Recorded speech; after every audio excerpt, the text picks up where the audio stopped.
আচ্ছা বলুন তো, রুজির মালিক কে? আল্লাহ, তাই না? ধনী মানুষের দরবারে একটা ভিখারি এসে হাত পাচ্ছে, রুজির মালিক কে? আল্লাহ। কিন্তু দুনিয়াতে ওর রুজির মালিক আপনি। তা আপনার থেকে শ্রেষ্ঠ মানুষ আর কেউ হতে পারে? যে আমার কাছে, আমার দরবারে আল্লাহর একটা সৃষ্টি, সে আজকে আমার কাছে হাত পেতে চাইতে এসেছে, আমার তো অন্তর 5 হাত হয়ে যাবে যে আল্লাহ তুমি আমাকে কত ভালো করেছো, তোমার অন্যান্য সৃষ্টি আমার কাছে চাইতে আসছে যার মালিক তুমি। 2, এতিম অসহায় খোঁড়া ন্যাংরা আল্লাহ কেন তৈরি করলেন? এই জন্য তৈরি করলেন আপনাকে কঠিন পরীক্ষার জন্যে। ব্যবসায় আপনার প্রতিদিন 300 টাকা লাভ হয়, হঠাৎ করে একদিন 1200 টাকা হয়েছে। 1200 টাকা লাভ করে এসেই আপনি বাড়িতে খেতে বসেছেন আপনার স্ত্রীর সঙ্গে, হঠাৎ করে দরজায়, চাচা চাচা বাড়িতে আছো? এখন যাও, এইমাত্র খাটাখাটনি করে বাড়ি এলাম, তোমাদের কোনো টাইম জ্ঞান নাই, যখন তখন টাকা চাইতে এসেছ, বেরিয়ে যাও। লোকটা অপমান হয়ে চলে গেল। আল্লাহ বলছে, বোকা, প্রতিদিন তো 300 টাকা করে দিই, আজকে 1200 টাকা দিলাম, মানে ওই অন্ধ লোকের রুজিটা তোর কাছে এক্সট্রা পাঠিয়ে দিয়েছি, তুই ভাত খেতে বসবি আর ওকে পাঠিয়ে দেবো, দিয়ে পরীক্ষা চালাবো। তুই শুধু ভাত খেতে বসবি, সাথে সাথে তোর পরীক্ষা শুরু হয়ে যাবে, তুমি ফেল করে গেলে। ওই জন্য রাসূলুল্লাহ বলেছেন, আফজালুল কাউল সাদাকাতুন। এতিম দুস্থ অসহায় মানুষদের সঙ্গে অসৎ ব্যবহার করো না, প্রয়োজনে মিষ্টি কথা বলো, বলে তোমার বাড়ি থেকে তুমি তাকে বিদায় দাও। লা ইলাহা ইল্লাল্লাহ, মা দুটো ভিক্ষা দাও। বলছে, এই তুমি নামাজ পড়ো, ভিক করতে এসেছো? নামাজ পড়ি না। বাগান দেখা বদমায়েশ কথা, নামাজ পড়ে না, ভিক চাইতে এসছে। লোকটা দেখছে অবস্থা খারাপ, মারতে পারে, ফাটাম করে চলে গেছে। আর একটা লেগেছে, বলছে লা ইলাহা ইল্লাল্লাহ, বাপ দুটো ভিক্ষা দাও। বলছি, দেখ কত বড় বদমায়েশ, ভিক করছে, হাতে আবার বড় মোবাইল, বাগান দেখা তাড়িয়ে দিল। একটা মেয়ে এসে বলছে, লা ইলাহা ইল্লাল্লাহ, খালা দুটো ভিক্ষা দাও গো। তখন খালা ভিতর থেকে বলছে, দেখ আমার স্বামী রাজমিস্ত্রি কন্ট্রাক্টারি করে, জীবনে মিনু শাড়ি পরতে পারিনি, আবার মিনু শাড়ি পরে ভিক করতে এসেছে, এ ঢং কত? না, ভিক্ষা টিক্ষা দেবো না, কারণ তুমি কাজ করে খেতে পারো না। আস্তাগফিরুল্লাহ। কত দিতেন আপনি? জোর হলে 10টা টাকা দিতেন, আর তো বেশি দিতেন না, 10 টাকা বেশি দিতেন। বলুন তো, পৃথিবীর সব থেকে নিকৃষ্ট প্রাণীর নাম কি? শুকর, কুকুর, তাই না? কিছুদিন আগে তসলিমা নাসরিন হযরত মুহাম্মদ সাল্লাল্লাহু আলাইহি ওয়াসাল্লামের ব্যাপারে কটূক্তি করেছে। মেয়েটা ভালো মেয়ে না খারাপ মেয়ে? খারাপ। কিছুদিন আগে নুপুর শর্মা বলে একটা মেয়ে নবীর ব্যাপারে কথা বলেছে, ভালো না খারাপ? খারাপ। ভারতবর্ষের ইতিহাসকে যারা কলঙ্কিত করেছে, বুলডোজার দিয়ে যারা বাবরি মসজিদ ভেঙেছে, ত্রিপুরার মাটিতে যারা মসজিদ ভেঙে দিয়েছে, আসামের মাটিতে যারা ডিটেনশন ক্যাম্প করে যারা মুসলিম নিরীহ যুবকদেরকে অকথ্য ভাষায় গালিগালাজ দিয়ে ডিটেনশন ক্যাম্পে ভরে রেখে দিয়েছে, এরা ভালো লোক না খারাপ লোক? জোরে বলুন, খারাপ লোক। আরে এদের মতো বিয়াদবকে যদি আল্লাহ রুজি দিতে পারে, সে যদি তার দস্তরখান থেকে যদি ফেরত না দিতে পারে, শুকরকে যদি রুজি দিতে পারে, কুকুরকে যদি তার দস্তরখান থেকে ফেরত দিতে না পারে, তুমি কেন লোক নামাজ পড়ে না বলে কেন তুমি ফেরত দিতে গেলে? তুমি কোথাকার কে? তুমি কেন ফেরত দিতে গেলে? নামাজ নাই বা করুক, ওর বড় মোবাইল না ছোট মোবাইল এটা তোমার দেখার প্রয়োজন নেই। রাসূলুল্লাহ বলেছেন, উপরের হাত উত্তম, নিচের হাত খারাপ। ভিক চাইলাম, ভাই আমাকে ভিক দিচ্ছে, উপরের হাত উত্তম, মানে ও আমাকে দিচ্ছে আর আমি গ্রহণ করছি। রাসূলুল্লাহ বলেছেন, নিচের হাত খারাপ, উপরের হাত ভালো। নুপুর শর্মার মতো মেয়েকে যদি আল্লাহ খেতে দেয়, তার যদি হিংসা না হয়, তার যদি রাগ না হয়, প্রকাশ্য যে আল্লাহর বিরুদ্ধে যুদ্ধ ঘোষণা করছে, যারা মোমেনদেরকে মারার জন্য ষড়যন্ত্র করছে, যারা মসজিদ ভেঙে দেয়, যারা কোরআনে আগুন লাগিয়ে দেয়, তাদেরকে যদি আল্লাহ খেতে দেয়, তুমি কেন বেনামাজি বলে তাকে তাড়াতে গেলে? তোমার এই অধিকার কে দিল?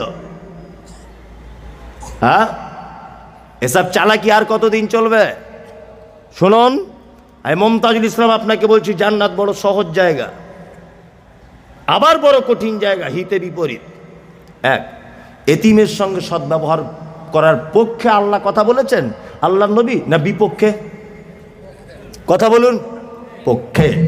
এবার একটা আপনাদেরকে চমৎকার কথা বলি, এটা আমার ইউনুস ভাই বলবে, আর স্টেজে যারা বয়স্ক লোক আছে এই লোকগুলো বলবে, আপনারা কেউ বলবেন না। দেখবো এরা কি শিখেছে, এটা তো দেখার ব্যাপার আছে। মানে ভাবছে বসেই তো ফের হয়ে গেল। আর লোকের সামনে জিজ্ঞেস করবে না এটা হাদিস কোরআন, এটা একটা দুনিয়াবি কথা। খুব ভালো করে শুনে নিয়ে উত্তরটা আপনারা দেন স্টেজ থেকে। এক, আমি মমতাজুল ইসলাম, আমার আব্বা বেঁচে আছে। মন দিয়ে শুনুন কিন্তু, না তো বলতে পারবেন না। আমি মমতাজুল ইসলাম, আমার আব্বা বেঁচে আছে, আমার একটা বেটা আছে। আমার বেটার বয়স 4 বছর। কত বছর? 4 বছর। আমার আব্বা বেঁচে আছে। হঠাৎ করে আমি জন্ডিস রোগে আক্রান্ত হয়ে মারা গেলাম। হঠাৎ করে জন্ডিস আক্রান্ত মারা গেলাম। তাহলে আমি যখন মারা গেলাম, আমার 4 বছরের ছেলে এতিম হলো কি হলো না? হলো, হলো তো হলো। এবার বলুন তো, আমার ওই এতিম বাচ্চাটা আমার বাপের সম্পত্তির ভাগ পাবে কি পাবে না? বুঝে শুনে বলুন। হ্যাঁ, ইয়েস, পাবে না। তাহলে আল্লাহ যে এতক্ষণ পর্যন্ত বলছে যে এতিমের পক্ষে কথা বলছে, এতিমের পক্ষে, তাই এখন যে বলছে সম্পত্তি পাবে না, সরকারি মুসলিম পার্সোনাল ল বোর্ডের নিয়মও তাই না? পাবে না। তাই এটা তো আল্লাহ জুলুম করছেন এতিমের উপরে, নাউজুবিল্লাহ। হ্যাঁ, ঘটনা ওটা নয়। আল্লাহ এ সিস্টেম কেন করলেন? আল্লাহ সর্বপ্রথম দাদুকে বাড়ি থেকে পরীক্ষা চালু করলেন যে দাদু তুমি ঘরের এতিমের সঙ্গে কেমন ব্যবহার করছে এটা আগে দেখি, তবেই তো পরের এতিমের সঙ্গে ভালো মন্দটা বুঝবো। আর দাদু পরীক্ষায় ফেল।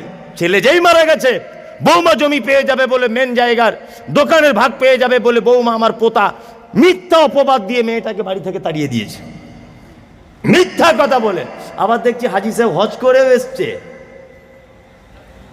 মিথ্যা কথা বলে বৌমাটাকে তাড়িয়ে দিয়েছে। আবার হাজি সাহেব হজ করে এসছে, হজ করতে যাবার আগে জমি ভাগ করছে, বেটাদেরকে ডেকে আর বেটিদেরকে ডেকে। বেটাদেরকে বলছে তোরা গুজকরা মেন যে 3টে দোকান আছে, 3টে তোরা নিয়ে লে, বেটাগুলোকে বলছে।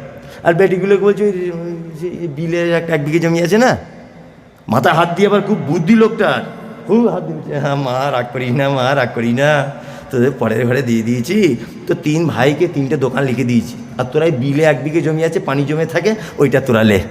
মনে মনে ভাবছি শালা মক্কায় পৌঁছালো কি করে, তো প্লেন ভেঙে যাবার কথা। এই যা জমি ভাগ যা করেছে, প্লেন তো ভেঙে যাবে।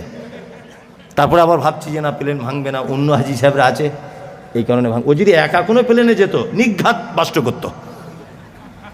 ও যে জমি ভাগ করে গেছে, মানে ফেরেশতারা ওইখানে ঘুরুঘুরি করছে বাঁশ নিয়ে। একবার আয় তুই, বাড়ি এসেছে, সস্তার বড় পাঞ্জাবি পেয়েছিল এরকম বড় বড় আমার মতো, কিনে নিয়ে চলে এসছে, তসবি গুনছে খুব, সোমান আল্লাহ সোমান আল্লাহ বলছে, আয় তোর বার করছি সোমান আল্লাহ।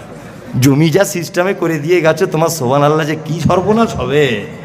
ওই জন্য বলছি, বেঁচে থাকা অবস্থাতে জীবিত জাহান্নামী কোনো লোককে যদি দেখতে চান, চলে ফিরে বেড়াচ্ছে, অথচ লোকটা জাহান্নামী লোক, যে তার মিরাজ থেকে তার ওয়ারিসকে বঞ্চিত করে দেয়।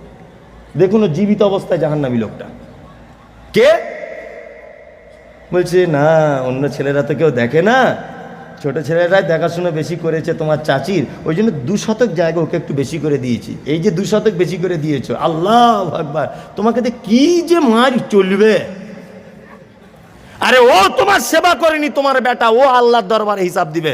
তুমি কেন জমি কম বেশি করতে গেলে? হে, হ্যাঁ, বলছে ও বেশি দেখাশোনা করেছে, ওই জন্য ওকে 2 কাঠা বেশি দিয়ে চলে গেছি।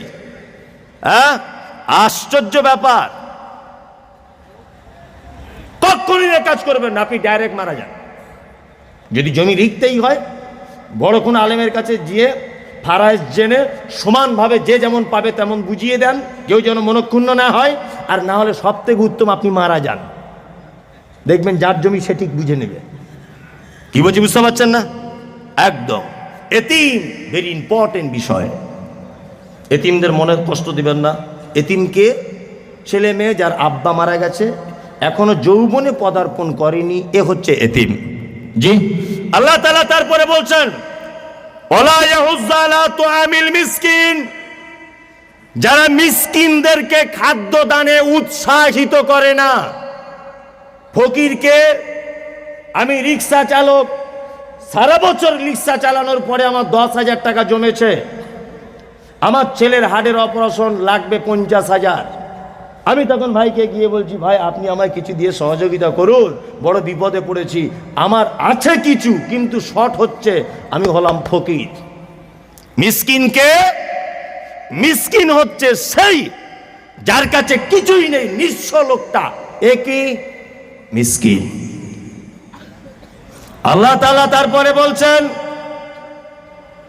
ফাওয়াইলুল লিল মুসাল্লিন, ওয়াইল নামক জাহান্নাম ওই মুসাল্লিদের জন্য যারা নামাজ পড়ে।